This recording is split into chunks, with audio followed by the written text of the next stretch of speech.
Hello বন্ধুরা, good afternoon. কেমন আছো সবাই? তো আজকে সারাদিন কাজ করলাম, দেখলেই দেখো, সবাই দেখতেই পাচ্ছ, ফল সিলিংয়ের কাজ করলাম। আর একটা জিনিস তোমাদেরকে আমি দেখাতে যাচ্ছি, যেখানে আমরা কাজে আসছি, জায়গাটা হচ্ছে গাজলডোবা ভোরের আলোর মধ্যে পড়ে। আর এই তো দেখতে পাচ্ছ লাভ ভিটা লেখা আছে এখানে, ভিটা নোভানা লাভ ভিটা। তো এখানে আর কি নামি দামি একটা হোটেল আছে আর কি আমাদের গাজলডোবায়। তো বাইরের ভিউটাও আমি তোলার চেষ্টা করতেছি, দেখি কতদূর জুম করতে পারি। এই দেখো ভোরের আলোর ভিউ, এটা বিকাল টাইমের।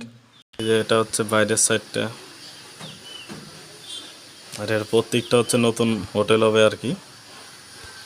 তো ভিডিওটা কেমন লাগলো কমেন্ট করে জানাও অবশ্যই, শেয়ার করো, লাইক করো, সাবস্ক্রাইব করো। Thank you.